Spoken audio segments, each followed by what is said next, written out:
Fantasia, when talking about her marriage, I think she was on The Breakfast Club, I believe. She said, my husband is the head and I'm the neck. Meaning, he is in control, but he cannot move without me. And she actually was talking about how women are too independent in that same interview, which I'm just remembering as I'm recording this video. Last week, I believe it was, I read something that said that women should be self-sufficient, not independent. That the overly independent woman who wants stability, who wants a man, who wants a provider, a protector, and a partner is not going to get it, because you had to be hyper independent. It's not lost on me. You had to be hyper independent for whatever the reason. You was raised in a house where you was basically a feral child. You have suffered physical, sexual, emotional, spiritual abuse. Something happened, basically. Something happened to you. And, you know, it kind of knocks us out of whack for a little while. However, the point of this is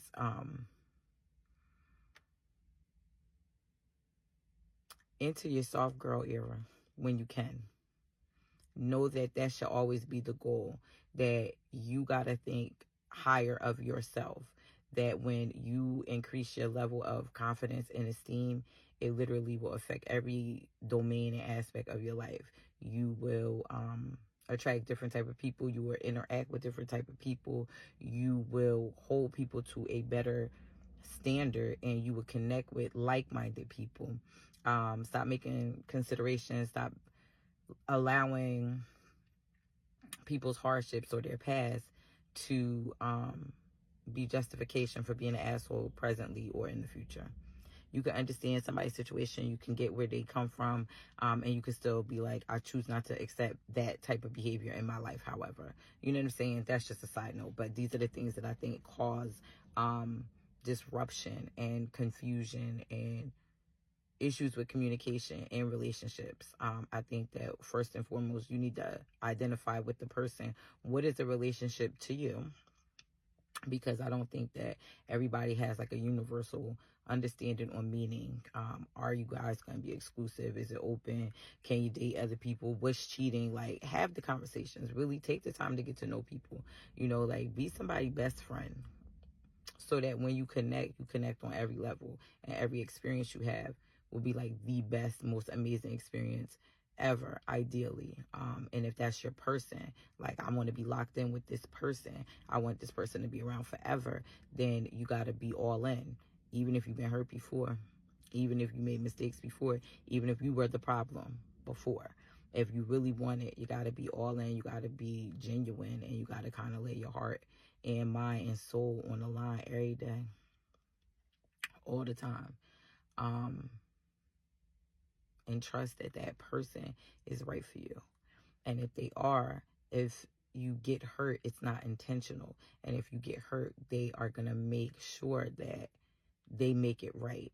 And you're going to work with that person and partner with that person in every aspect of life. Like, that's your person. That's your number one go-to. And you need to reflect that for that person, and you have to talk about what that means. Like, everybody love language is not the same. Everybody's mode of communication is not the same. Nonverbals are just as important as what people are actually saying out of their mouth. And as frustrating as it is that an adult can't communicate, you have to go back to the why of everything. Why do people do what they do? If you try to understand why they do what they do, you wouldn't take things as personally. You would know when things serve you and when they don't. You would put effort and energy into situations that you can actually evoke some change, and you would pull back from the ones where you can't. And when you're ready, you will decide to just disconnect from people without holding grudges, without having hard feelings. You speak your piece, you let them know, and then you just move on. Like I said, all of that to say, if he's going to be the head and she's going to be the neck, or, however the partnership is going to go, because I know that people are not always in, male-female relationships. If one person is going to be like strong-minded and the head of the household, if that's the type of mentality that you want to have, both parties have to understand that you need each other, like, equally, not one above the other, like, equally. That's it. That's my message for today. I was just sitting in my car looking at the sun and letting my mind just wander and surrender into the universe. And this is where my mind went, you know. Make your choices.